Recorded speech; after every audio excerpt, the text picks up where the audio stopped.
The Galactic Military Academy's obstacle course stretched across 3 kilometers of Kepler 442b's crimson landscape, a brutal gauntlet designed to push the galaxy's finest cadets to their absolute limits. Towering crystalline barriers jutted from the ground like frozen lightning, while gravity wells and electromagnetic fields created invisible hazards that could crush bone or scramble neural pathways. Cadet Marcus Chen stood at the starting line, his standard-issue environmental suit feeling heavier than usual under the weight of a dozen alien stares. The other cadets, Zephyrians with their 4 arms and chitinous exoskeletons, towering Vorthan with their enhanced musculature, and the graceful Stellari with their telekinetic abilities, clustered together, their translator implants buzzing with barely concealed amusement. "Look at the soft skin," hissed Kextar, a Zephyrian whose mandibles clicked with disdain. How did something so fragile even make it past the entrance exams? Velthara, a Vorthon whose purple skin rippled with subcutaneous armor plating, let out a rumbling laugh. Perhaps they're conducting some sort of social experiment. See how long a primitive species can survive among actual warriors. The Stellari, Lysandra, floated slightly above the ground, her bioluminescent tattoos pulsing with condescension. "I've studied human anatomy. Single heart, minimal redundant organs, no natural weapons or defenses. They're basically walking target practice." Marcus had endured 3 months of this. 3 months of being the Academy's pet human, the token representative of a species that had only recently achieved faster-than-light travel. Earth's admission to the Galactic Confederation had been controversial. Many considered humans too primitive, too violent, too unpredictable for civilized society. Instructor Zarquil, a massive hegemony official whose 12 eyes could focus independently, raised his weapon-like appendage. "Today's exercise tests your ability to navigate hostile terrain while maintaining combat readiness. Full environmental protection is mandatory. The course contains atmospheric toxins, radiation pockets, and gravitational anomalies that would prove fatal to unprotected organic tissue." The alien cadets began their final equipment checks, adjusting force field generators, atmospheric recyclers, and gravitational compensators. Marcus watched them, his jaw tightening as Kextar made an exaggerated show of testing his exoskeletons, servo motors. "Try not to die too quickly, soft skin," Kextar chittered. "We need something to step over at the halfway point." That's when Marcus did something that stunned everyone into silence. He began removing his environmental suit. The helmet came off first, revealing his dark hair and the strange, forward-facing eyes that marked him as a predator species. Then the torso protection, exposing skin that seemed impossibly vulnerable in the harsh alien environment. "Cadet Chen," Instructor Zarquil's voice carried a note of alarm. "What are you doing?" Marcus looked up at the towering instructor, then swept his gaze across the assembled aliens. When he spoke, his voice was calm, almost conversational. "Mind if I try without gear?" The silence stretched for several heartbeats. Then Velthara exploded into laughter, a sound like grinding stone. "Without gear? You'll be dead before you reach the first checkpoint. The atmospheric composition alone will corrode your lung tissue," Lysandra added, her bioluminescent patterns flickering with what might have been concern or excitement. Marcus shrugged, a peculiarly human gesture that the aliens had learned to associate with either madness or supreme confidence. Maybe. But here's the thing about humans. We didn't evolve on a garden world like most of you.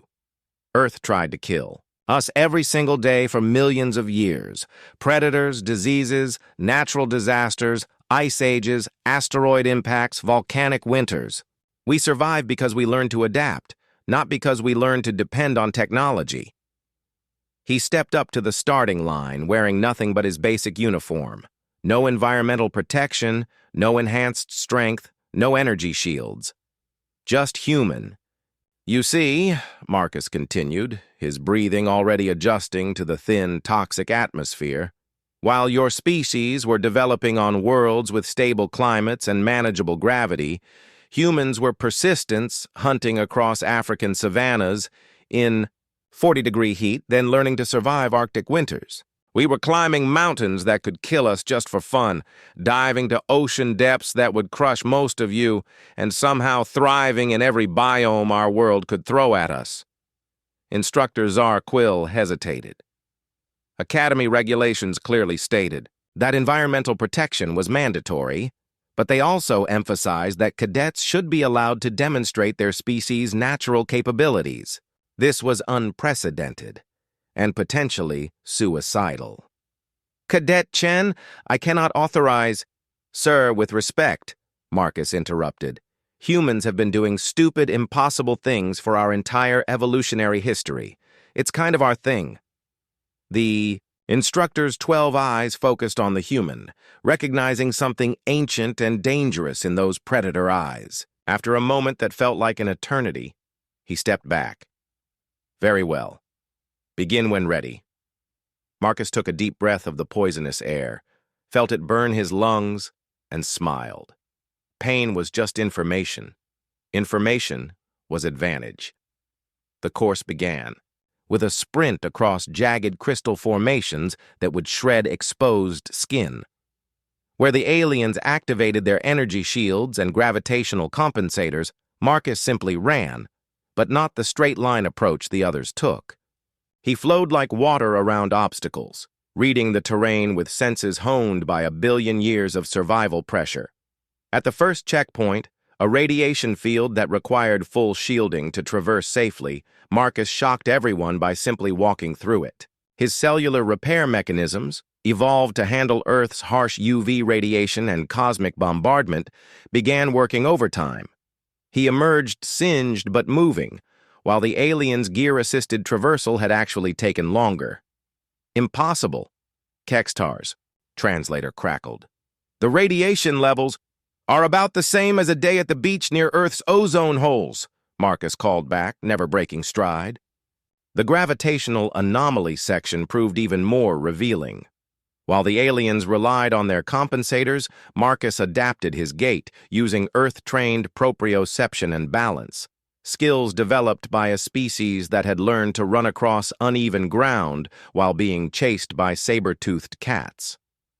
But it was the final section that truly demonstrated what humans were capable of. The course ended with a cliff face that required either energy-assisted climbing or telekinetic manipulation to scale. The aliens watched their instruments, calculating optimal power distribution and equipment usage. Marcus looked up at the vertical rock face and did something his observers would remember for the rest of their lives. He free-climbed it.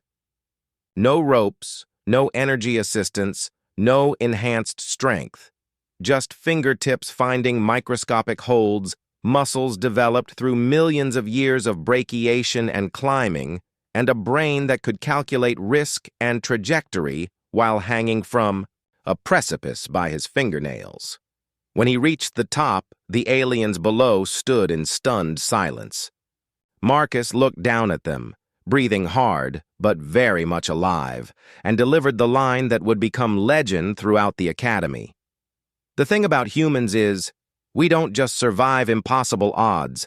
We make impossible odds our playground. Later, as medical scanners confirmed that Marcus had completed the course with cellular damage equivalent to a severe sunburn and muscle fatigue that would heal within days, Instructor Zarquil made a note in his official report. Recommend immediate revision of threat assessment protocols regarding human combat capabilities. Previous estimates may have been conservative. Kextar, Velthara, and Lysandra never mocked another human cadet. In fact, they began requesting Marcus as a training partner, eager to learn from a species that had turned survival into an art form. And Marcus? He started giving classes on what he called human-style problem-solving, which mostly consisted of looking at impossible situations and asking, What's the craziest way we could possibly tackle this? It was, the Academy would later realize, the most valuable course they'd ever offered.